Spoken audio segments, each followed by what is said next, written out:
Victor Davis Hanson, the VDH had a great bit about Massie, and he addresses everything, and you just can't argue with VDH. I mean, he's the best, and he does it so calmly. And Tommy Smothers. Scott Jennings, whom I really respect, he's a really great commentator. He takes on people at CNN. He summed it up. I can add something to it, but he did a wonderful job.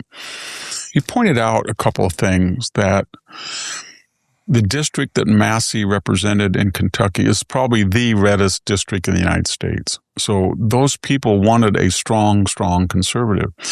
They didn't object as long as he was libertarian, if he was going to be a libertarian strong conservative. And by that I mean he came to prominence during the COVID when he said there was overreach.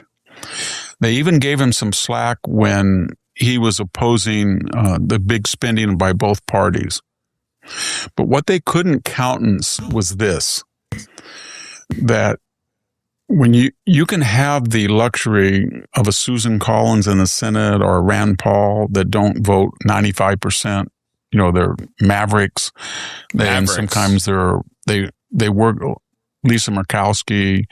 That's a indulgence when you have 5 seats in the Senate margin. You can have 3 defections. Okay.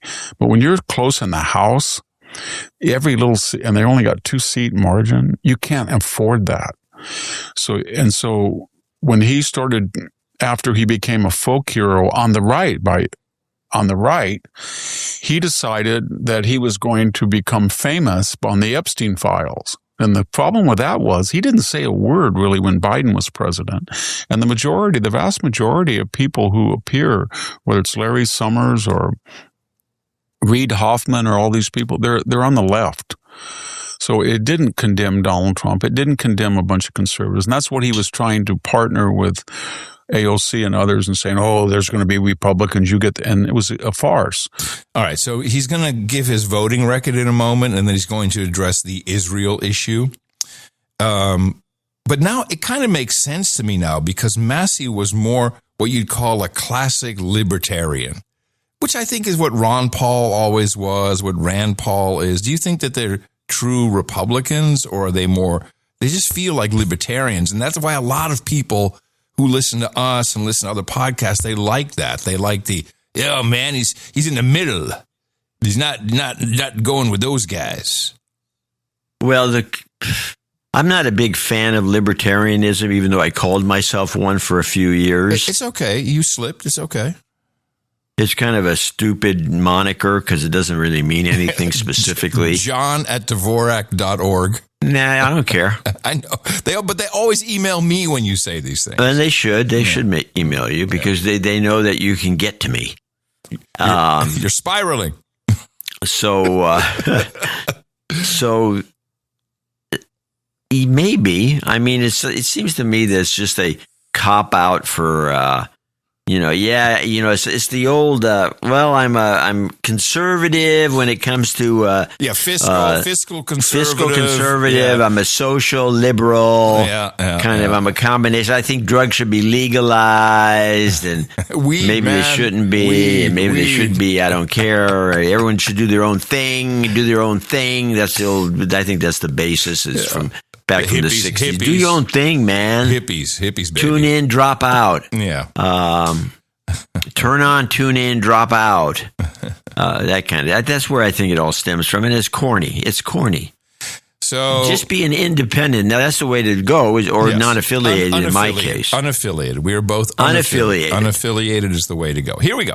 So that blew up on him, and he kept trying to get back onto the mainstream and get attention, and Marjorie Taylor Greene and Lauren Bobbitt and Tucker, all those people loved him.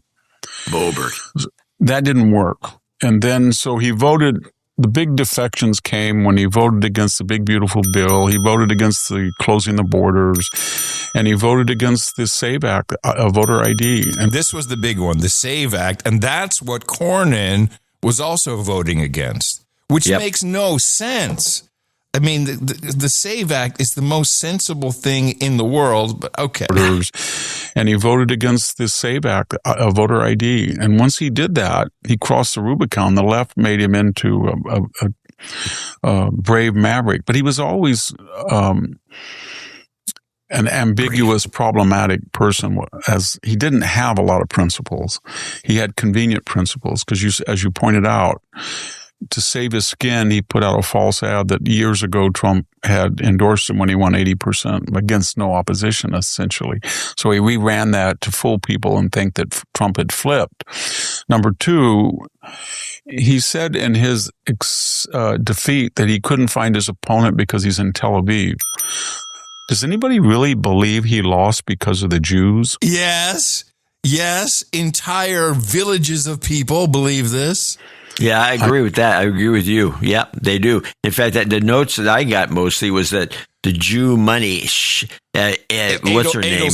Miriam Adelson. Miriam, that evil Miriam. She's the one she's just pumped all this money, and that's why he lost. No, there's been, the people who say it was a money issue keep ignoring the fact that Trump always had less money than the Democrats and beat them every time. How about Musk spending $100 million in Wisconsin?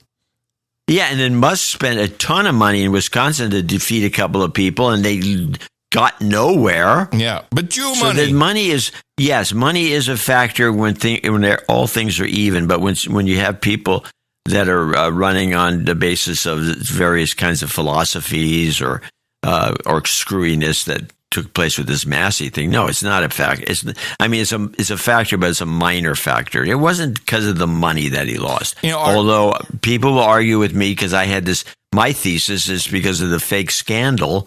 But, I'm not so sure about that. I'm sticking with my scandal theory. But our mayor in Fredericksburg had a lot less money than his co-contestant. And then she got a lot of media. She was in, the Hill and Vine with her family, a full picture spread and everything. It wasn't money. It wasn't money that got Randy Briley elected. It's policy. It's, our church probably. His opponent because he's in Tel Aviv.